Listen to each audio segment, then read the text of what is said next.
මේ ආයතනය ගැන කිව්වේ මගේ යාළුවෙක්. එයා මේ වෙනකොට ඉන්නේ ඩුබායි වල. වීසා එක හරියටම සතියකින් මගේ අතටම හම්බුණා. හලෝ මම කවිෂ්. මම බදුල්ලේ ඉඳලා.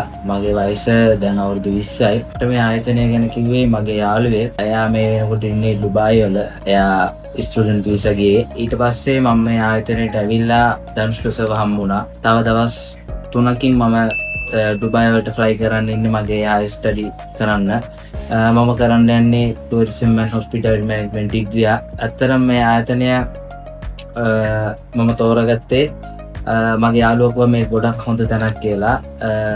ඒ වගේම තමයි මගේ වීසා එක හරියටම සතියකින් මගේ අතටම හම්බුණා.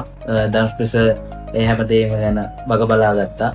ඇත්තටම මට කියන්න තියෙන්නේ ඔයාලට පිටරට ගිහිල්ලා ඉගෙන ගන්න ගමන් උපයන්නත් අවශ්‍යයි නම් ඔයාලා කැමති නම් අනිවාර්යෙන් කඩවැත්ත තියෙන මේ ස්ටඩි ඇඩ්වයිසර් ආයතනයත් එක්ක එකතු වෙන්න.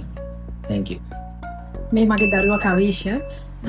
එයා කිව්වා මගේ උසස් අධ්‍යාපනයට රට යන්න ඕනේ කියලා.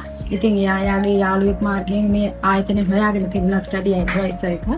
ඉතින් කිව්වා මේ එතනට ගිහින් අපි චුට්ටක් බලමු කියලා. ඉතින් මමත් දැන් කීපයක් තෝරගෙන තිබුණා. හැබැයි ඉස්සෙල්ලා මම ආවේ මෙතනට. ඒ ආවහම ධනුෂ්කසත් එක්ක කතා කරාම එතනින් ඇති වෙච්ච පැහැදීමත් එක්ක මම වෙන තැන් හිව්වේ නෑ. ඉතින් මගේ දරුවාගේ මේ ඉංග්‍රීසි ඩිග්‍රී එක ඉවර කරලා තිබුණ දෙසැම්බර් 31 අද ජනවාරි 31 හරියට මාසයක් ඇතුළත මාසයක්වත් ගියේ නෑ. ඒ කියන්නේ අපි දැන් ওই වැඩේ ඉවර වෙලා මෙතනට ආවා තවත් සතියක් විතර පරක්කු වෙලා. ඉතින් ඒ ඇවිල්ලා හම්බෙච්ච උපදෙස් එක්ක අපි ක්‍රියාත්මක වුණා. ඊට පස්සේ සර් කීප විදිහට වැඩ කරගත්තා.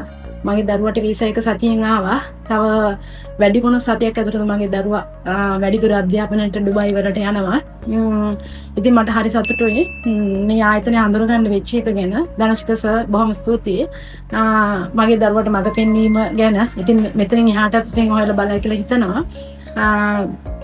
ස්ටඩි ඇඩ්වයිස් ආයතනය බොහොම ස්තුතියි මේ කරපු උදව්වට.